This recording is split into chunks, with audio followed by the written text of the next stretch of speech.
Men, what are some deal breakers for a potential relationship, even if they're very attractive? I dated a girl in college that broke up with me, then got super mad at me and blew up my messages a few weeks later because it wasn't supposed to be a real breakup. It was a test to see if I cared enough to fight for her and try to win her back, and I broke her heart by not doing that when she broke up with me. LMAO, someone had been watching too many rom-coms and found out real quick the real world doesn't work that way. If you break up with someone, don't be surprised if they do the adult thing, leave you in the rear view, and move on with their lives. Edit. For context, we had only been dating for like 3 months and it totally came out of the blue. She did the whole "I just don't think this is working and the chemistry isn't there, we should move on" thing, which is fair enough. It wasn't serious and that was plenty closure for me. LMAO, rip her heart. LMAO, I had a girl ask me out back in high school. I started dating her for a couple weeks and I had to ask her after like 3 days what made her approach me. Most people didn't approach me back then unless there was a reason, so I was curious. She told me she took an interest in me because I looked like I'd kill somebody. I've been told I look like a serial killer my entire life, but this was the first time anyone approached me because of that, lol. I was highly skeptical before she even said that, but that just made me be doubly so. But I dated her for another week, turned down her attempt to seduce me and immediately rejected the idea of having a child with her. We were in high school and you're asking me to get you pregnant? Haha, hell no. At the end of the second week of our relationship, I found out she was actively dating this other guy and I confronted her about it and broke up with her on the spot because she said she wanted us both, LMAO. Didn't dawn on me until I graduated that she possibly wanted me to fight or kill the other guy because she thought I'd kill someone. Rolling on the floor laughing, rolling on the floor laughing. When my friend has asked me if I was interested, I straight up told her that I am sure her friend is super nice, but she is way too religious for me, someone who is not religious at all.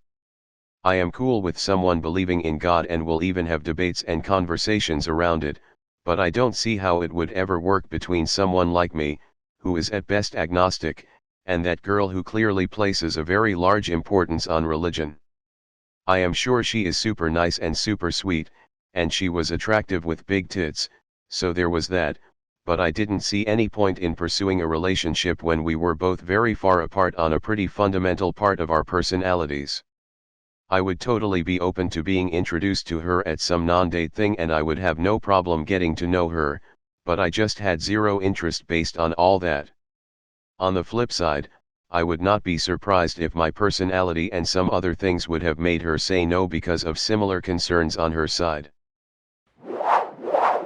You are right, and just to add on, there needs to be an understanding of what reciprocity means. It means thoughtfully responding to kindness with kindness, but it doesn't have to be an identical action. One example, there was this guy I dated who cooked me dinner one time. It was nice. He mentioned how he always wanted to try Sherry's berries, so I thought it would be nice to get him a big box of them delivered to his door with a note thanking him for dinner.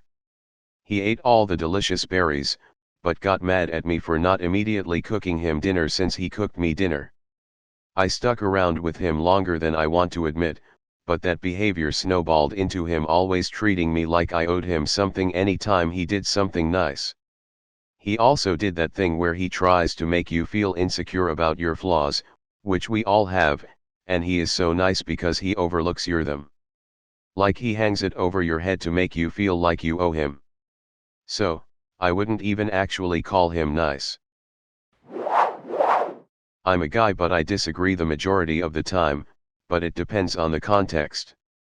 In general, if you exclusively hang out with them in person in group settings, then it is probably fine. Maybe you get lunch with them once in a blue moon because they are in the area and bored, then that's fine. In general, they will likely have some relationship to one of your close friends, girlfriend, wife, sibling, etc., and as such they are part of your group, and that is totally normal. Also, it's fine to hang out with co-workers in group settings even if it predominantly co-workers of the opposite sex. All of that said, I will never date a girl whose best friend is a straight guy. I know my dynamic with women. If we are hanging out one-on-one, then one of us wants to fuck the other person.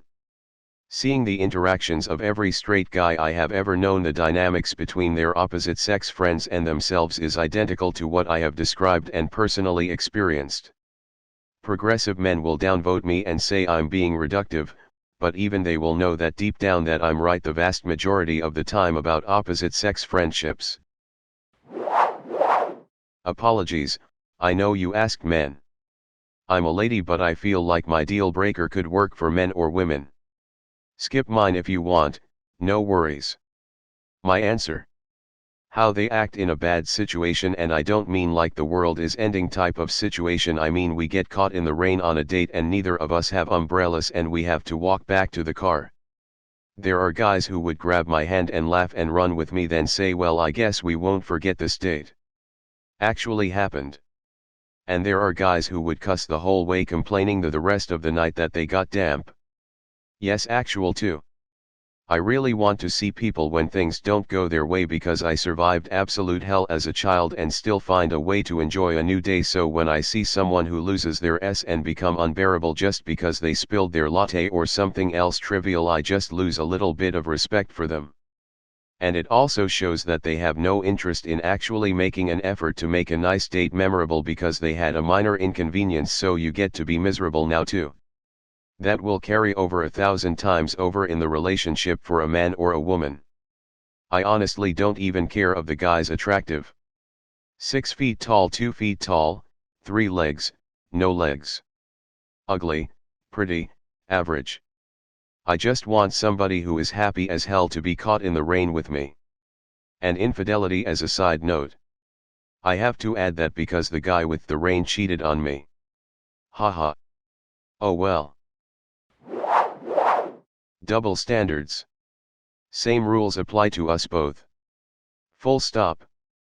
No, I don't have to pay for everything just because I have a dick and balls or just because I make more money. I'll pay more than my fair share if and only if I feel like it. You are not a prostitute, so your attention, romantic feelings, sexual activity, and good mood are not a subscription service. You should give me those things because you want to, not because I pay you for them. If she can hang out with male friends, I get to hang out with female friends. If she can buy a $500 plus purse with her money without consulting me or getting any flack, I can buy a $500 plus graphics card with mine without consulting her or getting any flack. Allowing herself to do anything that she doesn't allow me to do or approve of me doing is an instant red flag and grounds for a breakup. Equal rights in relationships don't have an on/off switch. I don't give a crap if you have boobs, you and I live by the same rules or I'm out. We can argue, and that's fine. But when other stuff gets brought in that doesn't relate, or like, you're mad so we can't have fun the rest of the night, or until I change, you're withholding sex. Any of that is a deal breaker. Maybe it's different between guys, but I'll tell my best friend fuck you, and he's like, you got a problem with me? Fuck you, fucking fuck. And then in the same breath, so where do you want to go to lunch? Oh, yeah, there's this sweet spot I've been meaning to try. That's a good healthy way to be. You can have your conflicts and not agree, and as long as you're both being fair and honest with yourself and your emotions and your consideration of the other and their emotions without being manipulative or withholding other parts of you. That's where it breaks down for me if it's not happening. I want all of you and you get all of me. I'm not gonna be in another 5 years of silence and never feeling like I'm getting the truth, and always feeling like I need to tiptoe around my words. That is the biggest life suck I have ever experienced. The out there way is hard, but it's better. The hide way is hard and it's worse. Oh, here's my top. Testing behavior. I get it, you have trust issues, but no person in the world would commit themselves to a relationship if they didn't have the trust that it would work. You testing our commitment is not a good way to keep us. Or anybody. Competition. I get it, you have your stuff, and your stuff makes you superior to me in many ways, but I am also superior to you in many others. We don't need to compete against each other, It's a relationship, not the Olympics. We should be an united front against whatever crap may come. Sociopathy. I have seen women take advantage of their gender to get away with many stuff, like berating people such as waiters, police, receptionists, doctors, basically anybody. Oh, and me, you do this to someone, there's no guarantee you won't do this to me, so I am out. Militancy. It goes with the side of sociopathy, but it is more related to activism. I can't date someone who would go to extreme measures such as dehumanizing someone, like, say, putting them on a racial category, just because of her ideas.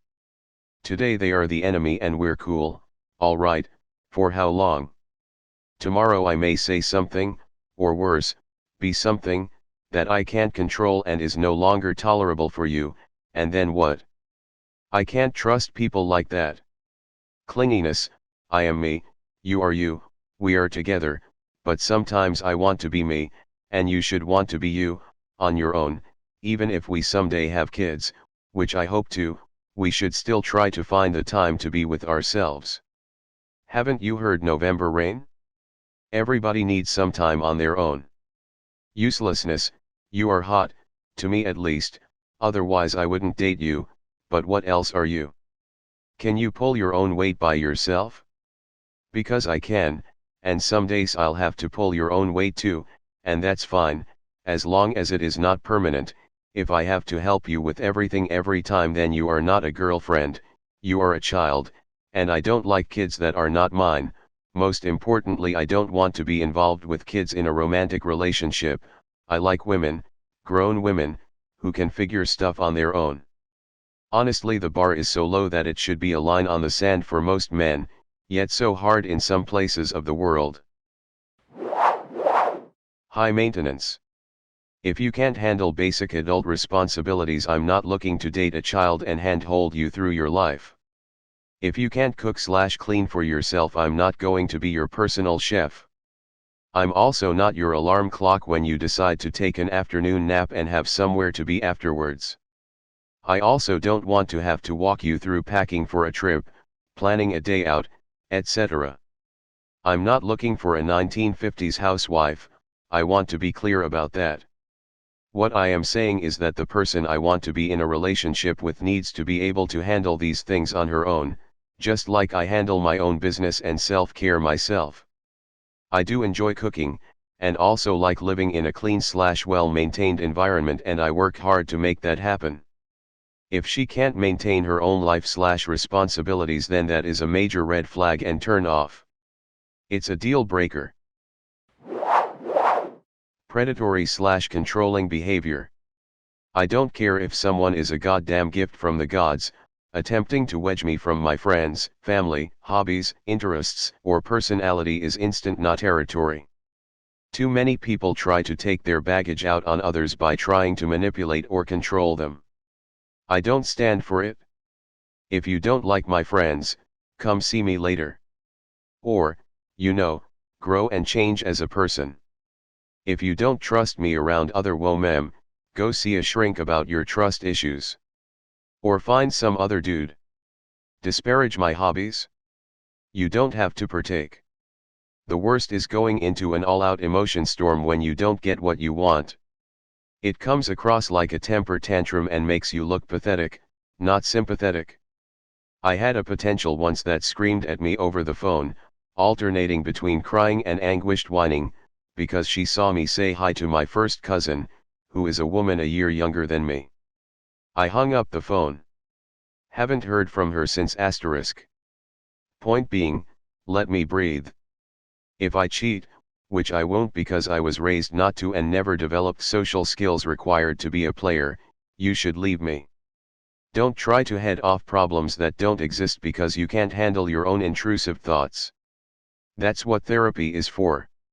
This happened shortly before social media took off. In the modern world, I'm sure it's harder to separate, but back then you could pop the phone on the hook and call it a day. A lot of the deal breakers women list are actually the same for men. One that several people have mentioned here already is being rude to restaurant servers. A detail I would add to that has to do with tipping. This may be harder to notice if you're a man on a date and are paying for her. But if you're each paying for your own meal, if she's literally breaking out the calculator and then counting out exact change to give them exactly the minimum acceptable 15%, or even 10%, tip or something, that's just a bit beyond me. I guess it's not necessarily a complete deal breaker, but if you can afford to eat out at a restaurant at all, why are you worried about a few pennies? Round up to the next dollar, after figuring the 15% or hopefully 20%, and call it good.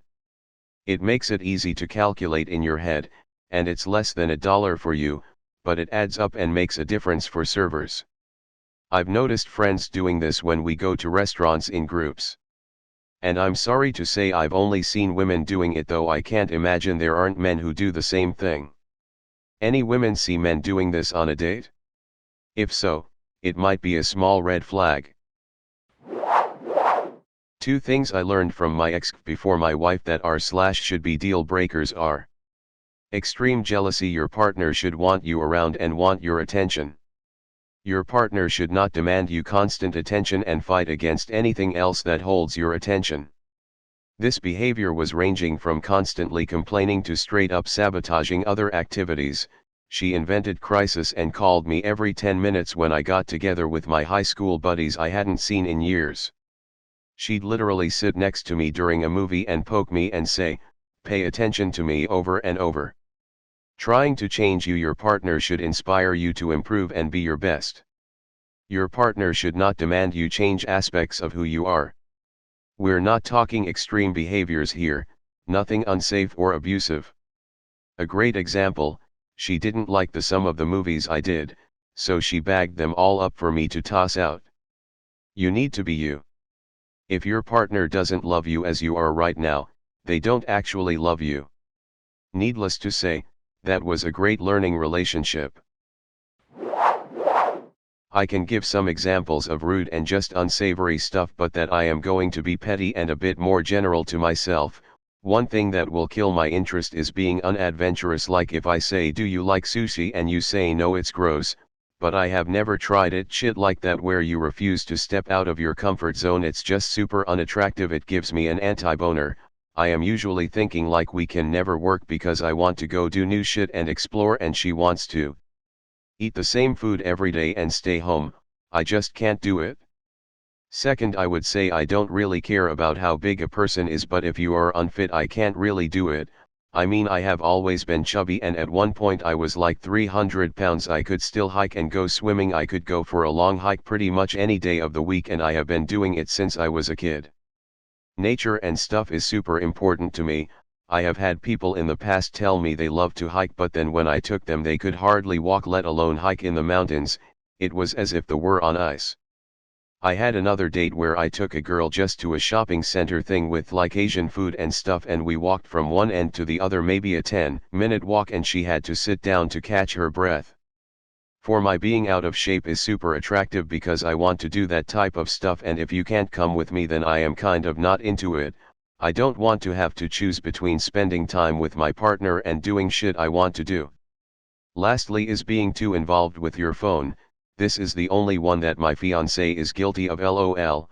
I find it super unattractive to be like on your phone looking at Reddit during dinner or while we're out doing shit, constantly pulling your phone out to reply to text. It's just horrible. I am the type of person that will turn off their phone on a date because fuck that shit. No one pays me enough to be able to get a hold of me 24/7. I just think being super sucked into your phone is gross. I am 30, so I am in the range where I had a phone as a teen but didn't grow up with one. I don't know if the phone thing is a big deal for most younger people. They seem more dialed into that shit than I ever want to be. I assume dating in your early 20s is just looking at the back of phone cases. Dictating every single thing I did. My ex wouldn't let me watch TV, because commercials were inappropriate, scantily dressed women, no football/basketball games, cheerleaders. She said I only watched sports because I wanted to watch the cheerleaders. Going out to eat with my family, she made me give a detailed report about everything. Heaven forbid if it was a waitress taking my order. Wouldn't let me do anything with my friends. Told me I couldn't get on the internet unless I wanted to give her my browsing history. Would go through my Facebook friends list and send me pics of girls asking how I know them and why I know them. They were friends from middle and high school, which was over a decade ago. The kicker? She could do all of those things, no questions asked, and if I questioned any of it, it meant that I was manipulating her and controlling her. Felt trapped during that time. Felt like I should just deal with it because I didn't think I could find anyone else. The damage that relationship did to me, wish I could go back and never speak to her and avoid all of it. Don't know what was wrong with me to put up with that for years.